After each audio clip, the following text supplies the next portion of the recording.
Número 13. La peste de Atenas. En el año 430 a.C., durante el segundo año de la guerra del Peloponeso, la peste entró en Atenas por el puerto del Pireo y golpeó a una ciudad desbordada de refugiados que huían de las incursiones espartanas. Dentro de los muros largos, aquellas defensas levantadas para proteger a la población terminaron encerrando la enfermedad junto a ella. Tucídides la vivió en primera persona, enfermó y dejó escrito su recorrido desde Etiopía, pasando por Egipto y Libia hasta llegar a Grecia. Volvió en el año 429 a.C. y regresó otra vez durante el invierno de 427 a 426 a.C. Para entonces, quizá entre una cuarta parte y un tercio de la ciudad no había sobrevivido. Pericles falleció. Los restos de los habitantes acabaron en piras ajenas. Los espacios sagrados se convirtieron en lugares de enterramiento, y cuando el orden cívico empezó a quebrarse, los demagogos ocuparon el vacío. Atenas sobrevivió, pero la ciudad que había sido, no. Número 12.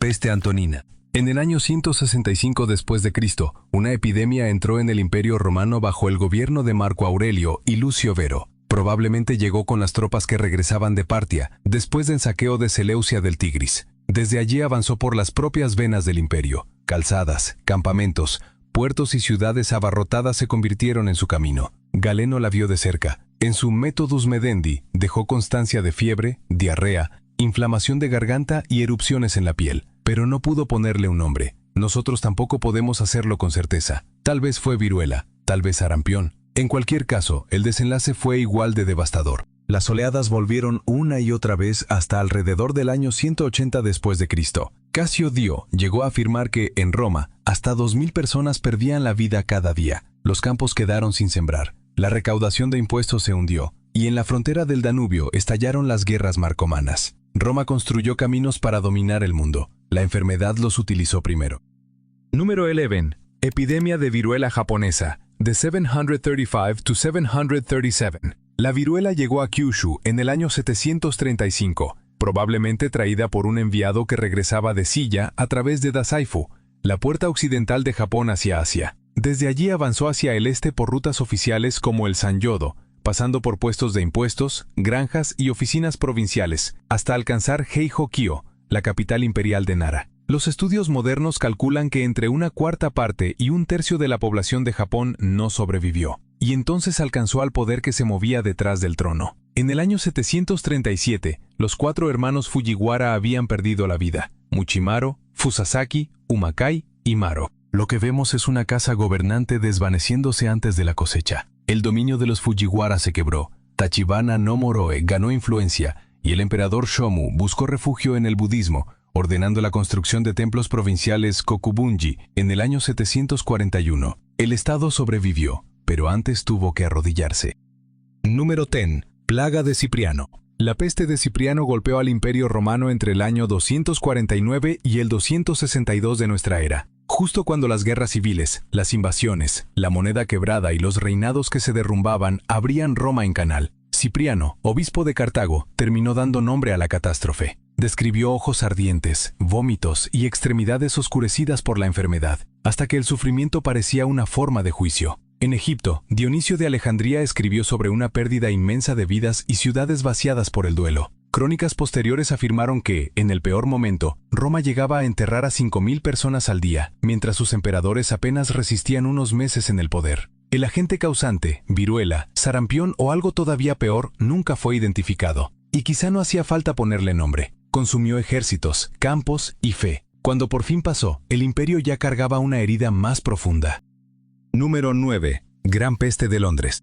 En 1665, la Gran Peste de Londres convirtió la capital de Inglaterra en una ciudad cerrada por la pérdida. La Yersinia pestis viajaba en pulgas infectadas sobre las ratas, y las parroquias abarrotadas le ofrecían callejones enteros donde propagarse. El rey Carlos II huyó a Oxford con su corte. Los pobres se quedaron atrás. Si la peste entraba en una casa, los funcionarios clavaban la puerta con tablas y pintaban una cruz roja en el exterior. A los llamados buscadores, muchas veces mujeres ancianas pagadas por la parroquia, se les encargaba revisar a quienes habían fallecido y declarar la causa para los registros de mortalidad. Esos documentos contaron 68.596 pérdidas atribuidas a la peste, pero la cifra real rondó las 100.000 personas, una cuarta parte de Londres. El invierno terminó de hundir a una ciudad exhausta, y al septiembre siguiente, El fuego arrasó las mismas calles que la peste había dejado vacías.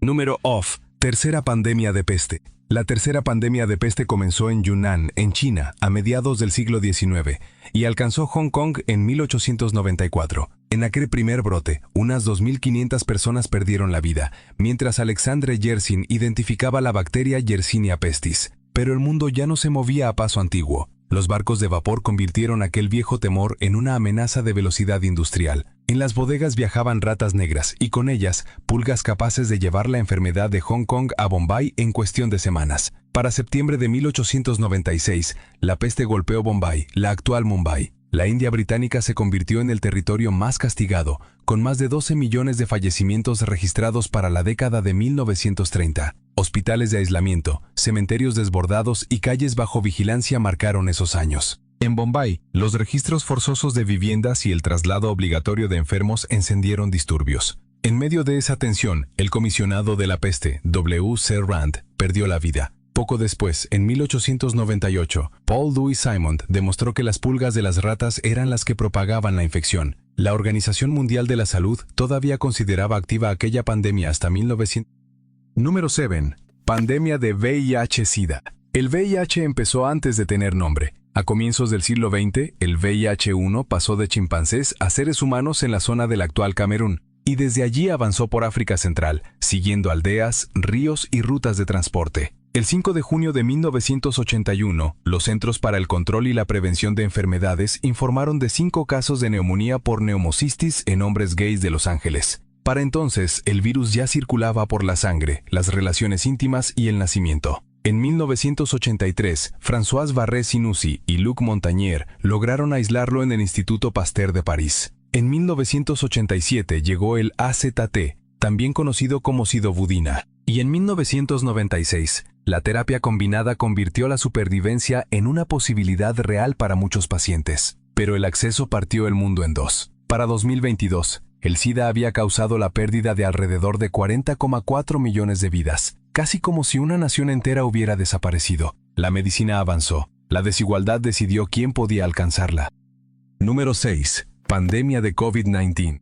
El COVID-19 entró en la historia el 31 de diciembre de 2019, cuando China notificó a la Organización Mundial de la Salud unos casos de neumonía inexplicada en Wuhan, vinculados al mercado de mariscos de Huanan. En enero, los científicos ya habían identificado el SARS-CoV-2 y habían compartido su código genético. El mundo recibió el nombre de la enfermedad el 11 de febrero, la emergencia internacional el 30 de enero y la declaración de pandemia el 11 de marzo. Entonces las cifras dejaron de parecer lejanas. En Bérgamo, camiones militares trasladaban féretros por calles en silencio, porque los crematorios no daban abasto. Los confinamientos, las mascarillas, las pruebas nasales y las fronteras cerradas se convirtieron en parte de la vida diaria. En hospitales vacíos por fuera y desbordados por dentro, la pandemia marcó una época de pasillos silenciosos, salas llenas y despedidas a distancia. Las vacunas llegaron a finales de 2020, con la de Pfizer-BioNTech como la primera validada por la Organización Mundial de la Salud el 31 de diciembre. Para mayo de 2024, la Organización Mundial de la Salud contabilizaba más de 775 millones de casos y 7 millones de fallecimientos reportados. La emergencia terminó, pero el mundo de antes no volvió sin más. Las velas, las mascarillas abandonadas en el suelo y los viajeros que aún se cubren el rostro quedaron como señales de algo que cambió para siempre.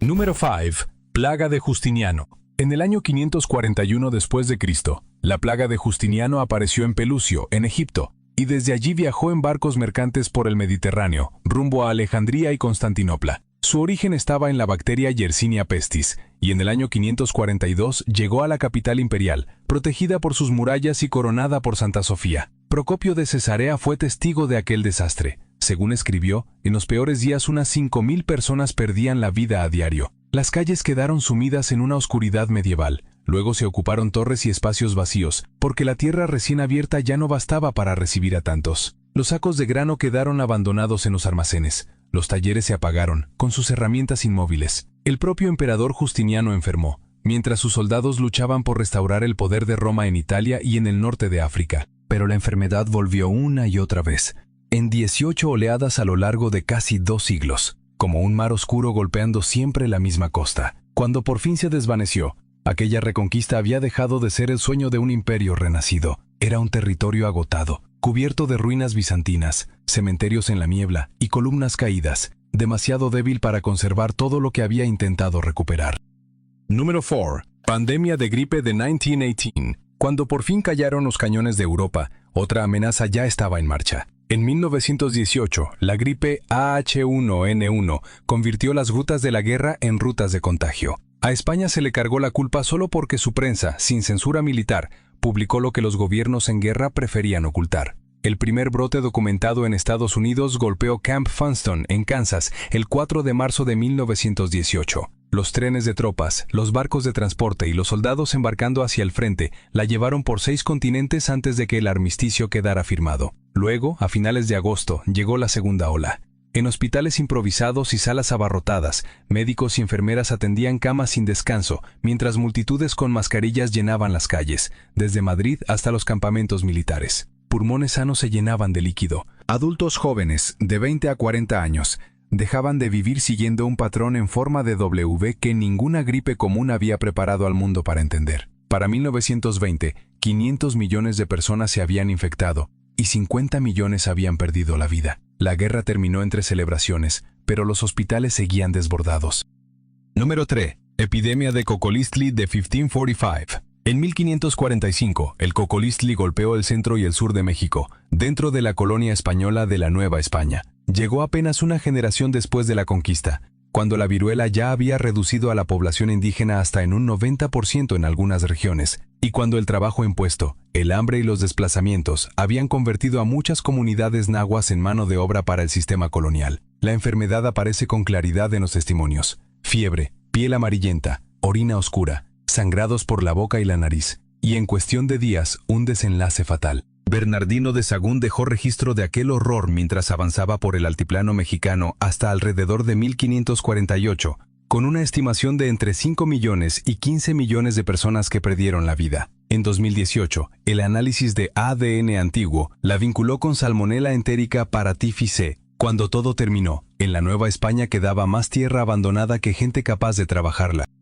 Número 2. La viruela en las Américas, 1520-1521. La viruela llegó a América como un pasajero invisible en 1520. Avanzó tierra adentro después de que Hernán Cortés derrotara a Pánfilo de Narváez cerca de Zempoala y sumara a sus hombres llegados desde Cuba. Las crónicas españolas suelen señalar al contagiado como Francisco de Eguía. Tras la noche triste, entre el 30 de junio y el 1 de julio, Tenochtitlan quedó estremecida por el combate, pero entonces el virus golpeó con más fuerza que el acero. Se abrió paso por la capital isleña, abarrotada de gente, y se llevó la vida de nobles, guerreros y familias enteras, antes de que Cortés regresara con tlaxcaltecas y otros aliados indígenas. Cuitláhuac gobernó unos 80 días antes de perder la vida por la viruela. El asedio final duró más que su propio reinado. Para el 26 de mayo de 1521, el mando estaba debilitado, los alimentos atrapados y las defensas cada vez más reducidas. El 13 de agosto, Tenochtitlan cayó.